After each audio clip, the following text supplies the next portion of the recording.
Cancer, hello! Welcome dito sa iyong month-end reading, 4th week of March, March 22 to 31. Ayan. Thank you so much sa ating mga YouTube channel members. Shout out sa inyo at sa mga nag-avail ng membership, ng subscription sa ating Facebook page. Sa mga laging nag-a-avail, yung mga suki natin, yung mga bumabalik-balik para magpa-personal readings. Yan. Maraming salamat po sa loyalty at pagtangkilik ninyo sa tiwala. So, kung bago po kayo dito, hello, I'm Purple Teen. Please don't forget to like, share, follow, and subscribe. And also, regarding personal reading services, meron tayong ongoing promo, limited time, slots only, ngayon hanggang March 31 lang. So, sa mga gustong humabol, mag-avail. Hindi kasi ako laging nag-o-offer ng discount dyan.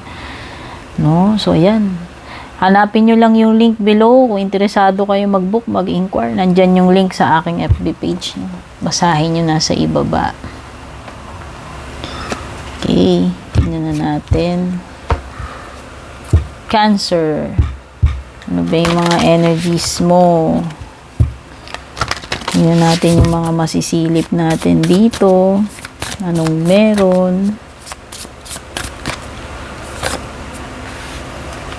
Conclusions are within reach. Wow, malapit nang magkaroon ng kasagutan, no? Ayan, makikita mo ni outcome eh. Makikita mo na yung pinaka-ending or resulta nitong sitwasyon. Nalalapit na. Magkakaalaman na, no?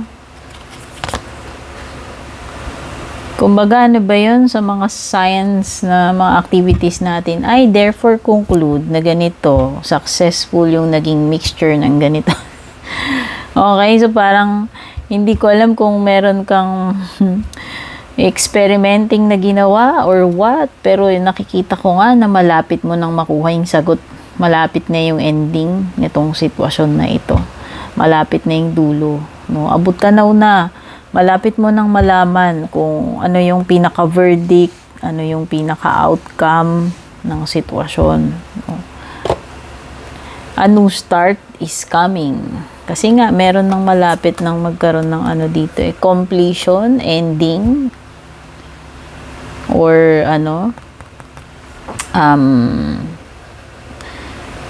answers. Yun na lang yung hinihintay mo na proseso, at kapag nakuha mo ni kasagutan, kung nalaman mo na yung pinaka-outcome, magsisimula ka na. Ayan a new start is coming. So, merong mga paparating sa iyo, Cancer. It could be a new opportunity, new job, new relationship, a new chance, no? Para sa mga gustong magsimula uli, magbago, ayan. Merong mga bago ditong darating sa'yo. Whether bagong tao yan, experiences, or opportunities. Hold your vision. Malapit na di ba? Ayan, Just hold on dito sa hinihintay mo. Kasi malapit na yung outcome. Malapit mo nang makita yung kasagutan, conclusion. No? Magkakaalaman na nga dito. Makikita na yung verdict. Kaya importante, kung meron kang specific na goal, hinihintay mo yan, hinihintay mo yung resulta, huwag ka nang mag-alinlangan pa, magbago-bago ng mga isip or plano, mag-detour. Continue mo lang, maghintay ka lang. Stay put ka lang dyan. Huwag mo nang tatanggalin yung focus mo dito sa matter na yan, kasi madidistract ka lang, magugulo lang, no? Madadivert lang yung attention mo. Just hold your vision. Steady, diretso lang yung tingin, no? Okay. So, walang zodiac signs na mga nabanggit dito. Kasi minsan may mga zodiac signs yan eh. Tingnan natin. Ano pa ibang mga messages sa iyo, Cancer?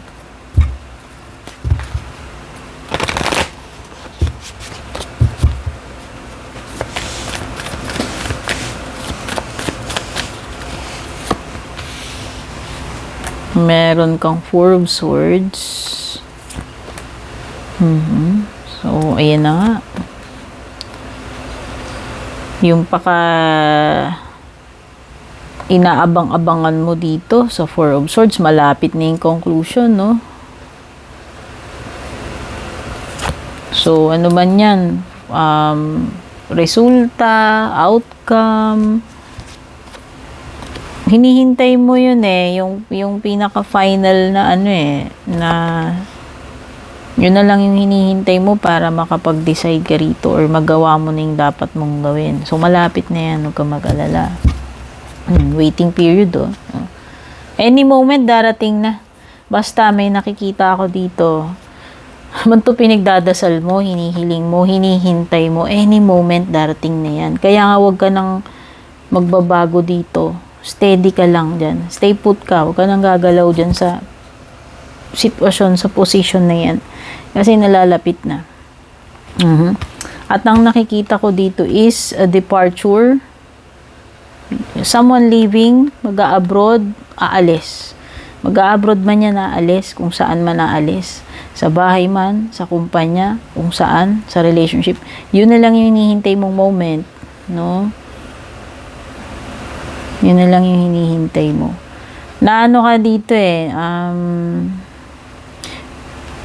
naghihintay ka. At malapit na yung conclusion. So, malapit na yung hinihintay mo. Okay? Nakikita ko rin na kung na-stuck ka man sa sitwasyon mo, eto na yung hinihintay mong break. Eto na. So, pwedeng iba sa inyo kung natenga kayo sa bahay, bawa natigil kayo ng pagtatrabaho or kung ano man yung activity ninyo yan, no? Mag-aano na uli. Magiging magpapatuloy na uli. Kung saan man tumigil. Kung na-stuck ka man dyan, magiging active ka na uli. So, nakikita ko, pwedeng iba sa job ito, kung nabakante kayo, or kung sa relationship na bakante kayo. Pwedeng magkakaroon uli ng panibagong chapter. Kasi nga, di ba may mga magsisimula sa'yo dito.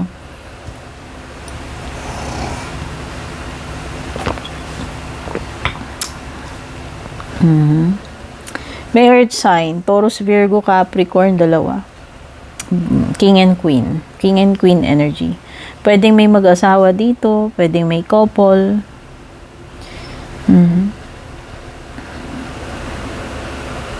Parang meron ditong bagay na mababaliktad yung sitwasyon, Cancer, kasi kung titignan mo tong Wheel of Fortune mo, nabaliktad ngayon yung kalagayan or sitwasyon.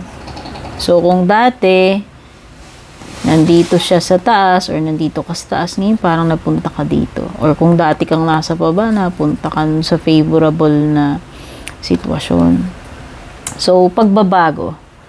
Okay? Merong pagbabago dito, meron parang nagkapalit ng situation, nabaliktad yan. Parang may bagay na nabaliktad dito. Okay? Basta huwag kang mag-give up, sabi ni Nine of Wands. Malapit na. Minsan kung kailan pasuko na tayo, dun darating yung hinihintay natin. So, ayan na nga. Hold your vision, 'di ba? Ayun Wag ka nang mag-quit. Andiyan na malapit na, paparating na No, ano man yan hinihintay nyo. Opportunity man yan, big break, tulong, pagbabago. Kasi ito, kung naghihintay ka ng change, ayan, may pagbabago na At meron na ring pagsisimula dito. Okay? So, ang nakikita ko dito, in terms of financial or career, kabuhayan mo, nakikita ko na may improvement or may stability with the King and Queen of Pentacles. So, kung ano man yung gagawin mo, related man to sa career, anything possible na maging successful. Okay? Nakikita ko rin yung katatagan kasi ito ay card ng stability. Okay? Okay, iba sa inyo darating dito support or tulong. Kasi Six of Cups minsan may nag-o-offer sa iyo ng tulong Okay, meron ding element dito ng someone or something from the past na pwedeng magbabalik. No? Wow, I can see something na related sa partnership or relationship or romantic commitment. Pwedeng past person ito, bumabalik sa'yo. Ayan o, past person tsaka romantic. Pwedeng earth sign. Okay, oo, merong mga bagay na may tendency umulit with the Wheel of Fortune. Kasi minsan si Wheel of Fortune sign ng pag-ulit, no? Parang may mga pangyayari na may tendency umulit at meron kang nostalgia card, past card. So, pwedeng merong something from the past or someone from the past na babalik at may tendency na may mga nangyari in the past na pwedeng maulit-uli ngayon. No? Parang may bumabalik. May bumabalik at pwedeng sa romantic side mo yan, sa past person. No? Tignan na natin. Ano pang meron sa love life mo? Ay! Killing factor. You see, you have here a commitment. Di ba sabi ko nga, it seems na merong bumabalik from the past. No? Past person, past card, commitment, partnership, romantic. May commitment na papasok. Kaya pala may bago dito. Ayan o, a new start. Magsisimula kayo uli. Pwedeng magsisimula uli with an old person kasi may past person. No? Basta meron parang na magbabalikan energy, papasok uli into a relationship commitment and may mga involved dito na past person. Ayan, no? Integration. Wow. Magsasama uli, magiging together again talaga. Ayan, commitment, integration, and this time maganda ang samahan. No? Meron kayong trust sa isa't isa. So, kung dati, kung nasira kayo nitong person na to, kung yun yung reason ba't kayo nagkalayo, nagkahiwalay, nakikita ko na mas matatag. Ayan, no? Stability card. Nakikita ko na mas matatag ngayon itong commitment, itong relationship, pagkakatiwala ninyo sa isa't isa. Ayan, no? Wow, so nangangamoy pagbabalik pala ito. May comeback cancer from a past person. With a past person pala. Okay? So, tignan na natin yung closing messages mo.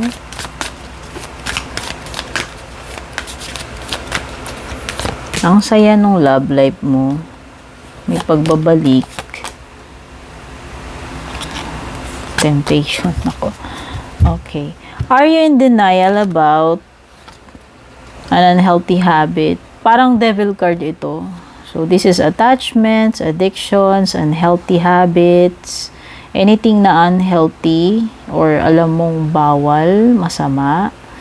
Okay, this fairy says you have the power to overcome temptation. So, kung ano namang klaseng temptation ito, nasa sayo na yun, Cancer, kung magiging marupok ka dyan para mag-give in dito sa temptation. O, diba? Ano ba yung kanta? Tukso, layuan mo ako. Okay, baka mahirapan kang umiwas, tanggihan, kahit na alam mong hindi dapat or bawal or masama, no? Kumbaga, mahirap labanan yung temptation. Baka mahirapan ka dyan. Pigilan, yung i-resist yung temptation. The lotus flower, flourish. Wow! So, nakikita ko, flourishing ang kabuhayan, flourishing ang romance, no? Lumalago, lumalalim, nag-e-expand, no? Nagbo-bloom yan. So, nakikita ko glow up, meron something dito na blooming, nag-i-emerge, no? Wow. So, maganda. Positive ito.